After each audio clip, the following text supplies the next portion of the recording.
Assalamu alaikum qadırman көрүүчүлөр, мекендештер амансыздарбы, сак саламатсыздарбы? Кандайсыздар? Күнжелес каналы бул чыгарылышта төө куштарды көрсөтүп берет. Страустарды туугандар. Биз кайда дебейсиздерби? Чүй облусунун Сокулук районундагы Сокулук айылында турабыз. Дал Сокулуктун өзүндөбүз туугандар. Бул жерде бизди Калысбек мырза чакырды. Төө куштарына жеринен көрсөтүп беребиз. Сатылат экен. Мен төө куштарды Күнжелес каналына биринчи жолу тартып чыгарып атам туугандар. Буга чейин Байтиктен, башка жактардан бир жолу көргөмүн. Азыр экинчи жолу төө кушка кезип атам. Жеринен өзүм кармап көрүп атам. Алдын ала өзүм кызыктуу суроолор сурап алдым. Негизи мен фермерчилик же болбосо чарбачылыкка кызыккан адам катары өзүмө керектүү суроолорду сурап алдым. Азыр ээсинен дагы сиздерге сурап берем. Негизи муну дагы кармасы өтө жакшы. Чарбачылык багытта. Калысбек мырза, ассаламу алейкум. Алейкум ассалам. Кандай иштериңиз жакшыбы? Жакшы, шүгүр. Өзү жакшылар. Бу чүй бооруна дагы төө куш алып келипсиз. Шу чүйлүк туугандар шуна көл нарын жактардан көп сурашты эле. Ошко барышка бир аз алыс экен, анан алыс жолдон жүктөп келиштен бир аз чочулашкандан ушул жака алып келдик. Жакыныраак болсун депчи. Бул төө куштар кай жактын төө куштары эми? Булар өзү африканский деп коет, эми породасычы. Өзбекстандан келди бизге, Өзбекстан Республикасы. Өзбекстандан келди. Бул африканский, австралийский деп бөлүнөт. Австралийский кичирээк болот. Африканский мына ушундай чоң болот. Чоңдор болот. Буларды көбөйтүү максатында да иштетсеңиздер болот. Эт багытына өтө жакшы булар. Эми акырын токтололу. Сизде бул жерде 1 2 3 4 5 6 7 8 9 бар экен, 9 баш бар. Каралары короздар. Но каралар 3 короз, 6 маки. 6 мекиштер. Канча жаштыктар эми булар? Булар 3 жаш, анан 6 жашар бар бул жерде. 3 жаш, 6 жаш. Эми булардын кармаганда кандай, бизге пайдасы кандай чарбачылык багытта иштетсек буларды? Бул негизи жакшы шарт түзүп, жакшы караса, мисалы мал кармагангадан аябай көп пайда алса болгудай да. Мына туугандар, азыр биз эми доход жаатында да бир аз сурайбыз. Негизи булардын эти дагы кымбат турат туугандар. Анан кийин булардын жумурткалары да кымбат, дээрлик Кыргызстанда сатыкка жок.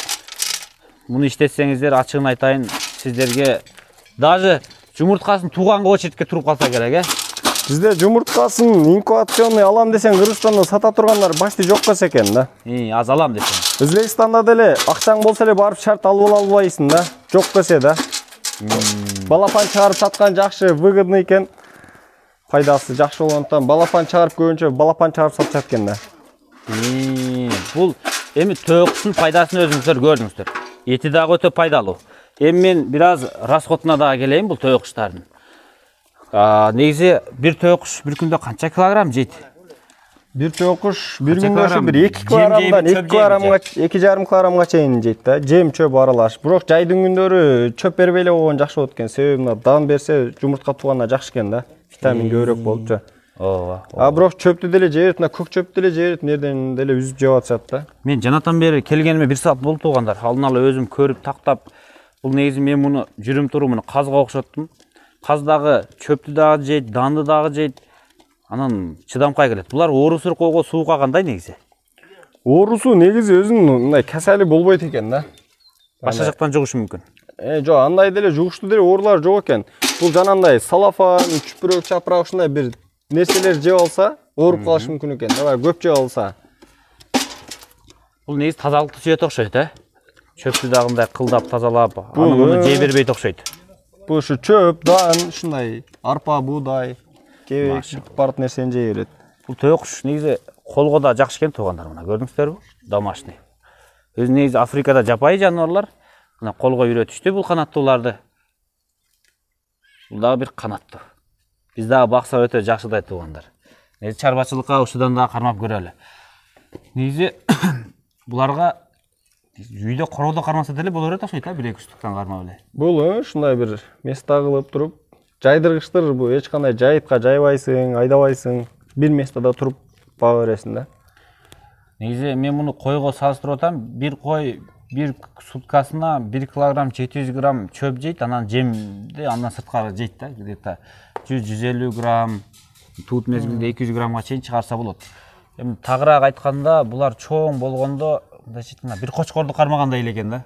Бул бирок бир 2 койдун этине эт берип коет да бирөөчү. Канча килограмм эт бериши мүмкүн булар?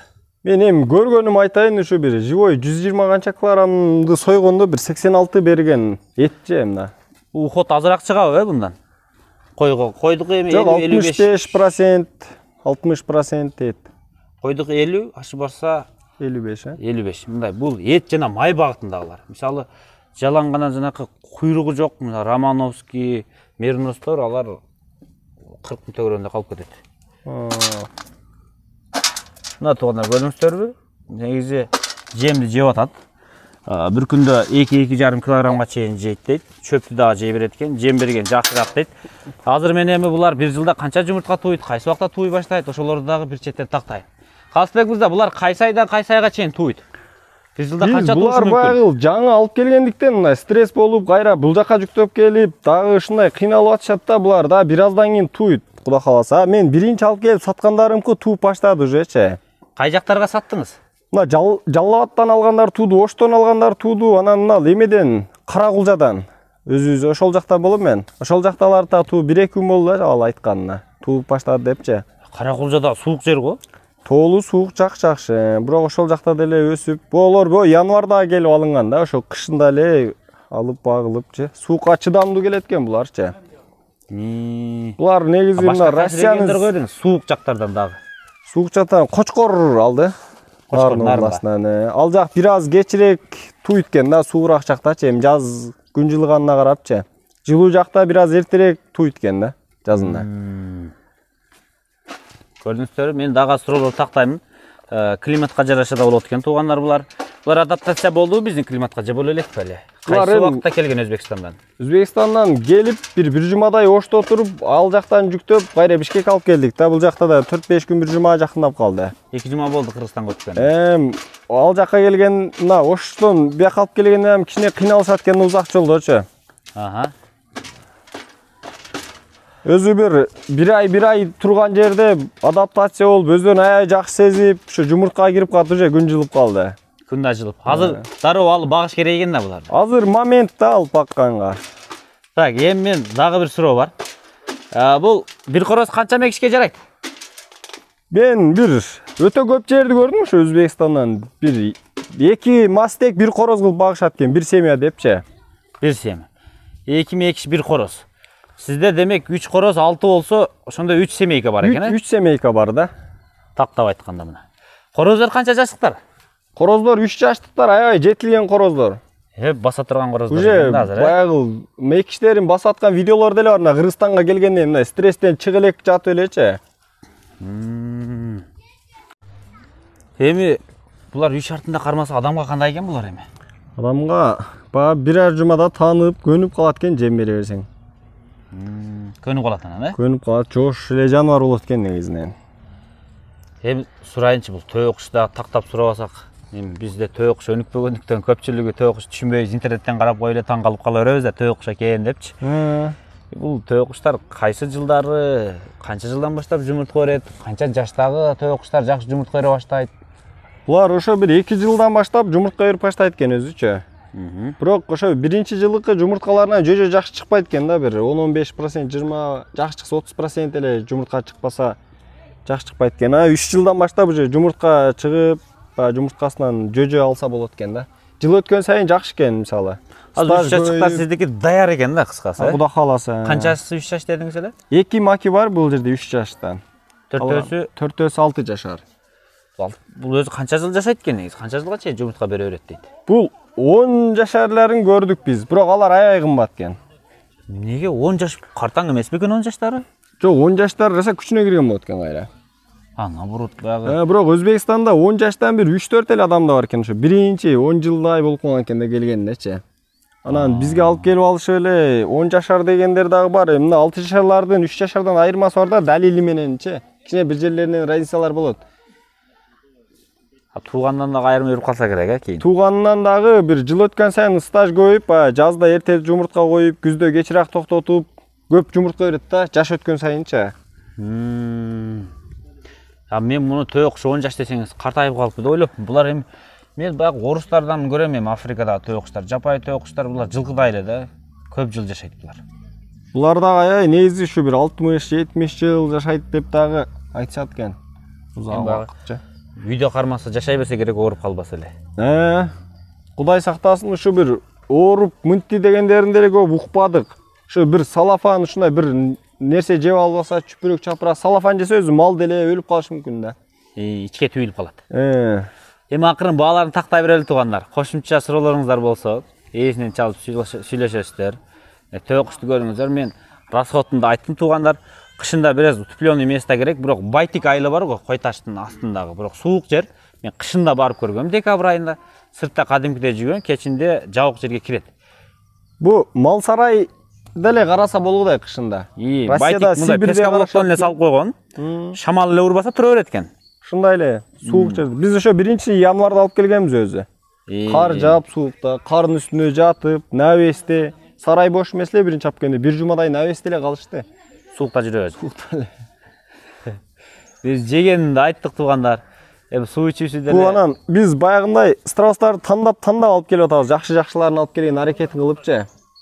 Мындай брак эмес, оорубагандарды. Мисалы баягындай бир аз арзаныраак болушу мүмкүн. Алар мисалы малыңы тандап начарларын базарга сатып го. Андай эмес, биз наоборот кымбат алып атабыз. Тандаганыбыз үчүнчү. Зато жакшыларын алып келип атабыз. Сиздер алган адамдарды ушундай биринчилер тукум алып, мына Кудайга шүгүр, рахмат айтып, мына сүйүнүп атышат да. Төө куш багып көрөлү туугандар биргеликте. Бул дагы эми өзү Африкада жапайы болуп эсептелгени менен биздин Орто Азияга келип колдо кармалып жүрүп домашний болуп калды. Колго үйрөсө жакшы экен, мына качпайт.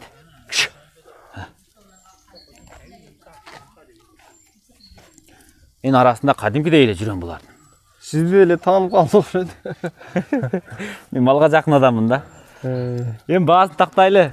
Биринчи короздорунан тактайлы, 3 короз бар экен. Короздору канча, мекиштери канча, же жашына карата баа коюлган? Жашына ошо 3 жашарлары 80 000 сомдон. Анан 6 жашарлары 95 000 сомдон. Булар жакшы жумурт көргөн үчүн кымбатыраак болот, Өзү Өзбекстанда кымбат болот экен булар. Мейли бул жерде жашы да жок экен, 3 жаштан баштап жумурткаларынан жөжө чыга баштай турган болсо, жакшы чыга баштаган болсо, азыр алсаңыздар, мындан ары уткуруш да жок. 6 жаш болсо, төө куш жашына салыштырмалуу жаш экен да андай. Мисалы 40-50 000 сомго 1,5-2 жаш алгыча 1 жыл уткурасыз да андачы. Бир аз арзан алам. Буну кымбатыраак алганы менен зато быйыл Кудай кааласа жөжө алса актатса болот да өзүн өзү. Аркыны 1 жыл жөн эле жем берип эле эч пайда ала албайсың да. Мен кой деп айтпайын туугандар. Бир арашан кочкордун мындай расход болот экен да. Эми ушунда багып көрүңүздөр. Буда деле пайда көбүрөөк экен. Биз кылсак болчу да экен. Эти да кымбат, жумурткасы да кымбат. Биз мурда жылы үйдөгүлөр менен кызыгып көрүп эч таппай койгонбуз жумурткасын. Инкубаторга салдырайын деп. Этин арзан эле, малдын эти менен эле салыштырып 450-500дөн сатсаң деле актатса болот. Живой 120 дедиңиз, 65 килограмм таза бере баштайт булар. Бир 100 килограммдыктары 65%. 100 килограммдыктары 60-65 килограмм эт берет да. Живой 100 килограммдары. Бакса андан ham чоң болот да. Булар эми баягы этинин пайыздуулугуна карайт да. Орто эттүү, жогорку эттүү деп. Буларда уход азыраак чыгат экен, Ошо 60%, 65-70%ке чейин эт берет экен да. Процентке чакканда. 100 килограммдыгынан ошо 60-65, жакшыларынан 70 килограмм таза эт алса болот экен. Отходдон сырткары. Болду. Туугандар, биз сиздерге төө кушту көрсөттүк. Сандан сапатка мына канаттуулардын сапатын өтөлү. Расход аз экен, караганга да жеңил. Мына үй жаныбар болуп калыптыр, бул дагы буйруса. Биздин жаныбызда тынч эле жүрөт. Бул жагын көрдүңүздөр, байланышыңыздар, толук маалыматты ээсинен сүйлөшүп билсеңиздер да болот туугандар.